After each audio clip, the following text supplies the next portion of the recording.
લગ્ન થાય ને આ બાદ ઘણું બધું શેર થઈ જતું હોય છે. ઘર શેર થઈ જાય, બેંક એકાઉન્ટ પણ શેર થઈ જાય, અરે કરિયાણું પણ શેર થઈ જતું હોય છે.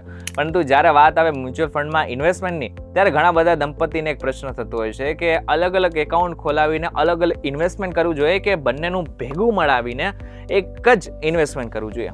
આ પ્રશ્ન જો તમારા મનમાં હોય ને તો આજનો આ ખાસ વિડીયો તમારા માટેનો જ છે, તમારા કામનો જ છે.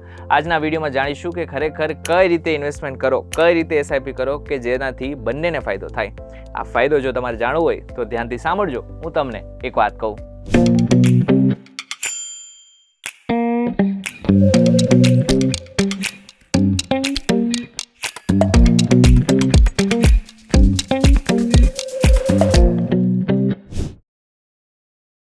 એક વાત કહું, આપનું સ્વાગત છે અને હું છું આપનો દોસ્ત કરણ ચડોદરા. હવે સૌથી પહેલા એ સમજી લેજો કે જોઈન્ટ એસઆઈપી નામની કોઈ એસઆઈપી હોતી જ નથી. એસઆઈપી એક ઇન્વેસ્ટમેન્ટ કરવાની એક પદ્ધતિ છે. અસલી વસ્તુ છે ફોલિયો, જેને તમે મ્યુચ્યુઅલ ફંડનું એકાઉન્ટ કહી શકો. પરંતુ આ એકાઉન્ટ ખોલાવવું કોના નામે? પતિના નામે, પત્નીના નામે કે પછી બંનેના નામે? તો આને એક થોડું ઉદાહરણ સાથે તમારે સમજવું પડશે. ધારો કે રમેશભાઈ અને તેમના પત્ની ગીતાબેન દર મહિને 10,000 રૂપિયાનું રોકાણ કરવા સક્ષમ છે. હવે બંને પાસે બે ઓપ્શન છે. ઓપ્શન એ, બંને 10,000 રૂપિયાનો અલગ અલગ ઇન્વેસ્ટમેન્ટ કરે, એટલે કે 20,000 રૂપિયાનું ઇન્વેસ્ટમેન્ટ કરે.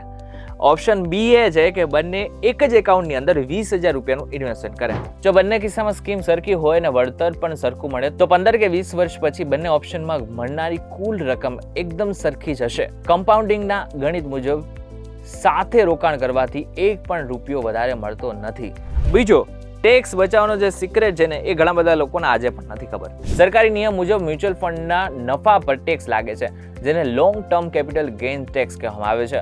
નિયમ એવો છે કે વર્ષ દરમિયાન થતા નફામાં 1.25 લાખ રૂપિયા સુધીના નફા પર કોઈ ટેક્સ લાગતો નથી. તેનાથી ઉપરના નફા પર 12.5% ટેક્સ લાગે છે. હવે જો જોઈન્ટ એકાઉન્ટ હોય ને તો એક જ વખત 1.25 લાખ રૂપિયાનો ફાયદો તમને મળે છે. પરંતુ જો તમારું અલગ અલગ એકાઉન્ટ હોય તો આગળના સમયમાં તમારો જે નફો થાય છે એ અલગ અલગ જ રહેવાનો છે અને આગળના સમયમાં બંને ઉપર 1.25 લાખ રૂપિયાની છૂટ તમને મળી શકે છે. બીજું છે ક્લબિંગ ઓફ ઇન્કમ અને ઇન્કમ ટેક્સનો જે રૂલ છે 64, એને સમજવો જરૂરી છે. હવે ઘણા બધા દંપતીને એવું લાગે છે કે હું મારી પત્નીના નામે એકાઉન્ટ ખોલાવું અને પત્ની મારા નામે એકાઉન્ટ ખોલાવે તો આગળના સમયમાં ઘણો બધો બીજો ફાયદો પણ મળી શકે છે. પરંતુ આ વાત બિલકુલ ખોટી છે. જો પૈસા પતિ કમાતો હોય એ પૈસા પત્નીના એકાઉન્ટમાં રોકાણ કરે અથવા પત્ની પતિના એકાઉન્ટમાં કરે તો એ રોકાણમાંથી જે નફો કે વળતર મળશે તે કાયદેસર રીતે પૈસા આપનાર વ્યક્તિની આવકમાં જ પ્લસ થશે અને એના ઉપર તેને ટેક્સ ભરવો પડશે.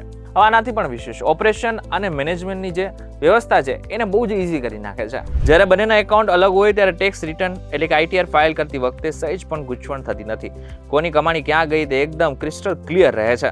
છઠ્ઠું અને મહત્વનું, નોમિનેશન રાખવું ખૂબ જ જરૂરી છે. હવે ભલે કપલ અલગ અલગ રીતે પોતાનું એકાઉન્ટ ચલાવે, પરંતુ જ્યારે નોમિનીની વાત આવે ને ત્યારે પત્નીએ પતિનું નામ અને પતિએ પત્નીનું નામ ચોક્કસથી નોમિનીમાં એડ કરવું જરૂરી છે.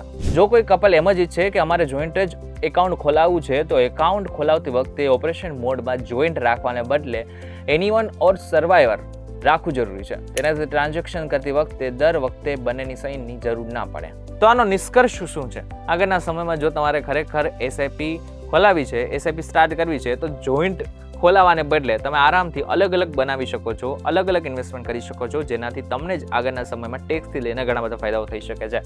ત્યારે આ બાબતને લઈને તમારું શું કહેવું છે અમને જરા કોમેન્ટ કરીને ચોક્કસથી કહેજો. વિડીયો થકી જો તમને કોઈ ઇન્ફોર્મેશન મળી તો વિડીયો લાઈક અને શેર જરૂરથી કરજો. તથા આ જ ઇન્ફોર્મેટિવ વિડીયોઝ માટે એક વાત કહું, જોતા રહેજો.